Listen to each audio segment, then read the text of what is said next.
नमस्कार दोस्तों। ना सौरभ द्विवेदी ना सुधीर चौधरी, मैं आपका अपना किशोर चौधरी स्वागत करता हूं आपका हमारे इस नए show news room with me, जिसमें इस जमघट में मैं आपको देश और दुनिया की इंपॉर्टेंट न्यूज रोज 10 मिनट के अंदर बताऊंगा।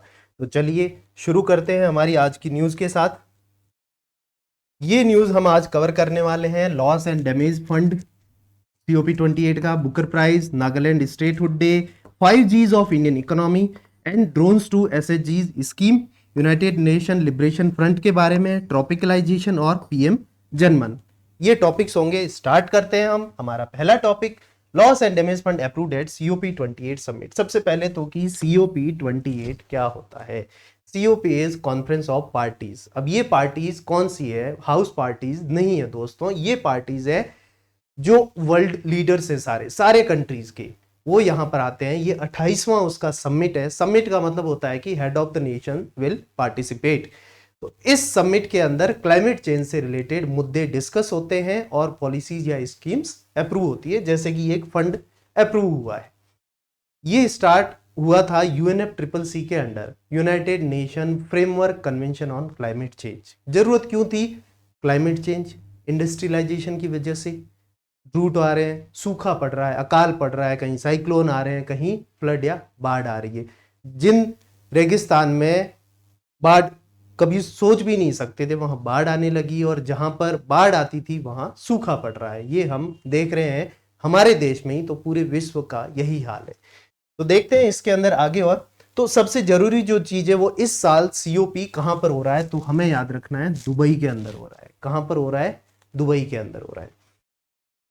फंड जो है वो अराउंड $475 मिलियन का रहेगा। ये एक दूसरी हमारी काम की न्यूज है। और इसके अंदर होगा क्या? Loss and damage. आपको जो लॉस हुआ है, डैमेज हुआ है, उसके लिए फंड। किसको? अब इंडस्ट्रियलाइजेशन किन की वजह से हुआ? जो रिच नेशंस है, जिन्होंने ऑलरेडी अपना सेट कर लिया है सब, अब उनकी वजह से इतना पोल्यूशन हुआ, क्लाइमेट चेंज हुआ, और सफर कौन कर रहे हैं? गरीब नेशन, जो ये अफोर्ड नहीं कर सकते। इससे हुआ क्या है?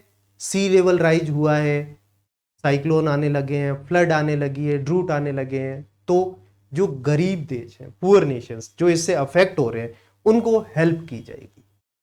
यही चीज यहां पे मेंशन की हुई है, आप पढ़ सकते हैं। तो इससे इंपैक्ट क्या हुआ है? लाइव्स, लाइवलीहुड, बायोडाइवर्सिटी भी इंपैक्ट हुई है। देखो, लाइव्स, लोगों की जिंदगी, काफी लोग मारे भी गए, रिहेबिलिएट भी हुए, उनका लाइवलीहुड, जैसे गांव में खेती करते थे, अब ड्रूट हो गया, अकाल पड़ने लग गया, नहीं कर पा रहे खेती, शहर में जाके बस गए, रिहेबिलिएट हुए। बायोडाइवर्सिटी, अब उस एरिया में पानी से काम चलता था, जो भी जंतु, जीव जंतु रहते थे, पेड़ पौधे वगैरह, बारिश ही नहीं हुई, वो पेड़ पौधे खत्म, वो जानवर भी कहीं और चले गए या मर गए। पानी नहीं है तो कोई कैसे जानवर जिंदा रहेगा? तो बायोडाइवर्सिटी भी उस एरिया की अफेक्ट हुई है। कल्चरल ट्रेडिशंस, अब ट्राइब कोई किसी एरिया में रहती थी, अब पानी नहीं है या फिर फ्लड आ गई, उन्हें विस्थापित होना पड़ा, तो उनकी आइडेंटिटी ही चेंज हो रही है, और वर्ल्ड बैंक इसको ओवरसी करेगा, राइट।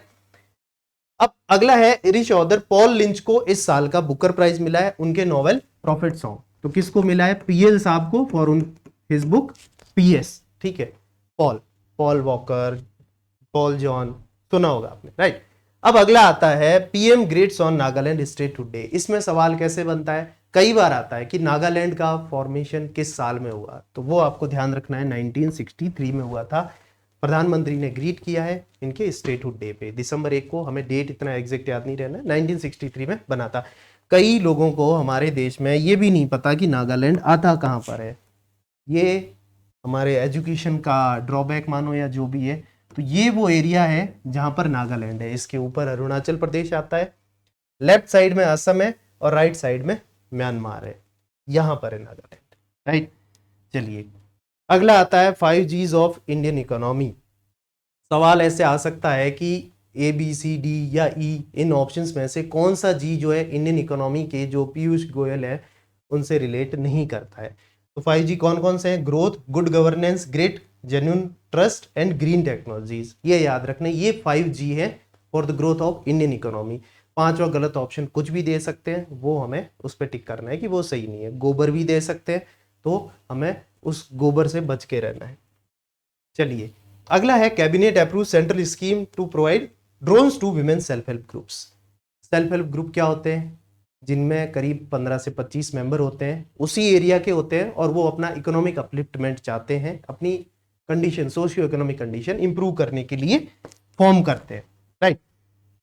तो कितने? 15,000 एसएचजीज को ड्रोन्स देंगे। ड्रोन से मान लो उन्हें कोई भी प्रोडक्ट कहीं डिलीवर करना हो, कुछ भी, तो उसकी हेल्प ये ले सकते हैं। ये एक नई स्कीम सरकार ने लाई है। अगला आता है यूनाइटेड नेशन लिबरेशन फ्रंट। ये जो आप देख रहे हैं, ये आर्मी की वेशभूषा में ये लोग एक आर्म्ड फोर्सेज है। कहाँ की? मणिपुर की। अब इसमें हल्का सा बैकग्राउंड देता हूँ, फिर सवाल कैसे बनता है। ये जो यूएनएलएफ है, ये फॉर्म हुआ था आपका 1964 में फॉर्म हुआ था, और 1990 में इन्होंने आर्म्ड स्ट्रगल शुरू कर दिया। ये आप जो इनके पास हथियार देख रहे हैं, इन हथियारों से इन्होंने लड़ाई करना स्टार्ट कर दिया कि हमें जो है इंडिया से अलग होना है। हम लोगों ने सिर्फ खालिस्तान के बारे में इतना सुना है, क्योंकि नॉर्थ ईस्ट, वहां की आवाज हमारी मीडिया इतना नहीं दिखाती है, इस वजह से दोस्तों आपको इतना आइडिया नहीं होगा। तो आपसे पूछ सकते हैं यूएनएलएफ क्या है, फुल फॉर्म ये है, कहां पर है? मणिपुर में है। और ये जो है माइती कम्युनिटी का एक इंसर्जेंट ग्रुप है। ये माइती एक वहां की कम्युनिटी या जाति मान लो आप, ट्राइब हो गई, राइट। तो ये जो है इन्होंने इंडिया से सेसेशन, यानी कि इंडिया से अलग होने के लिए अपना एक ग्रुप बनाया था। फाइनली इन्होंने 6 डिकेड, 60 साल पुराना आर्म्ड मूवमेंट जो है अपना अभी बंद किया है, एक पीस डील साइन किया है इंडियन गवर्नमेंट के साथ, राइट। तो कहां पर है ये? मणिपुर, और 1964 में फॉर्म हुआ था माइटी कम्युनिटी का, ठीक है। चलिए अगला हमारा न्यूज है ट्रॉपिकलाइजेशन। ट्रॉपिकलाइजेशन क्या होता है? जैसे आपने सुना होगा डेजर्टिफिकेशन। डेजर्टिफिकेशन क्या होता है? वो नहीं कि उसमें आपको डेजर्ट खिलाएंगे।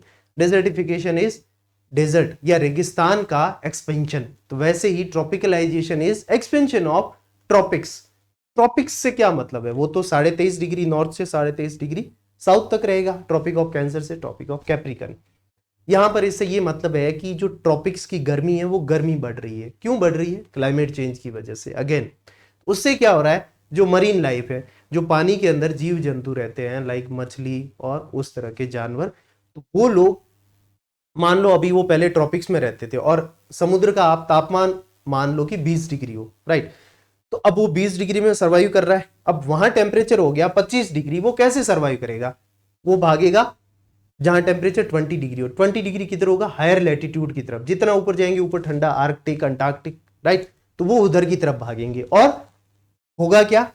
ट्रॉपिक्स बढ़ रहा है, मतलब कि टेम्परेचर अब पहले, यानी कि सिर्फ इस एरिया में मान लो ये 23.5 से 23.5 के बीच में वो टेम्परेचर था, अब ये और एरिया बढ़ गया। तो वो क्या करेगी? मछली यहां से जाएगी, यहां ऊपर तक जाएगी। एक वो मीम सुना होगा, मछली जल की रानी है, और वो मछली, खैर छोड़ो, तो ये जो मछली है वो ऊपर की तरफ जाएगी, राइट। तो जो मरीन लाइफ है वो कहां जाएगी? ऊपर की तरफ। तो इसी को ट्रॉपिकलाइजेशन कहते हैं। This mass movement of marine life has been termed as tropicalization. Mediterranean sea, जिसको हिंदी में भूमध्य सागर कहते हैं, वो इसका हॉटस्पॉट बना हुआ है। वहां सबसे ज्यादा अभी जो है इनका मूवमेंट हो रहा है।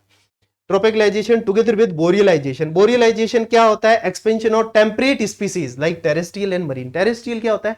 जो जमीन पे रहते हैं। मरीन मतलब जो पानी के अंदर रहते हैं, तो उनका एक्सपेंशन बोरियलाइजेशन। मतलब कि इसमें क्या होगा? जो ये टेम्परेट एरिया, ट्रॉपिक्स, फिर टेम्परेट वाले और ऊपर जा रहे हैं, क्योंकि उन्हें वहां पे जो है अभी गर्मी लग रही है, वो और ऊपर जाएंगे आर्कटिक और अंटार्कटिक की तरफ। वही चीज है आर्कटिक पोलर रीजन्स, और उसके अलावा डेजर्टिफिकेशन। ये तीनों मिला के हमारी दुनिया को बर्बाद कर रहे हैं क्लाइमेट चेंज की वजह से। अगला है एक नई स्कीम आई है पीएम जनमन। पूछ सकते हैं इसकी फुल फॉर्म, तो फुल फॉर्म आपके सामने है, प्रधानमंत्री जनजाति आदिवासी न्याय महाअभियान। किससे रिलेटेड है? ये भी एक सवाल बन सकता है। तो जन से आप याद रखना जनजाति। जनजाति मतलब ट्राइब्स, ट्राइबल से रिलेटेड है, राइट। तो ये जो स्कीम है ये क्या करेगी? To protect the tribes on the verge of extinction. जो ट्राइब्स खत्म होने वाली है, जिनके कोई मेंबर ही नहीं बच पाएंगे, उनको सेव करेगी, उनके लिए। और स्कीम्स ऐसी लाई जाएगी कि उनकी जो ट्राइब है वो खत्म ना हो, on the verge of extinction, and nurture them. ये जो है 75 पर्टिकुलरली वल्नरेबल ट्राइबल ग्रुप्स जो है, पीटीवीजी एक गवर्नमेंट के जो डिफाइन कर रखे हैं उन्होंने, ट्राइबल ग्रुप्स है 75, तो उनको कवर करेगी। 18 स्टेट्स एंड यूनियन टेरिटरी, जो कि ज्यादा इंपॉर्टेंट नहीं है। 75 और ट्राइब से रिलेटेड है, राइट। और काम क्या होगा? Safe housing, water supply, health facilities, vocational education and skilling, उन्हें स्किल देना ताकि उन्हें काम धंधा मिल सके, राइट। तो ये था हमारा आज का करंट अफेयर्स। कल फिर मिलते हैं हम 4 बजे एक और करंट अफेयर्स के साथ। तो ना सौरभ द्विवेदी ना सुधीर चौधरी, मैं आपका अपना किशोर चौधरी न्यूज टॉक में अभी अलविदा लेना चाहूंगा आपसे। Bye bye, take care.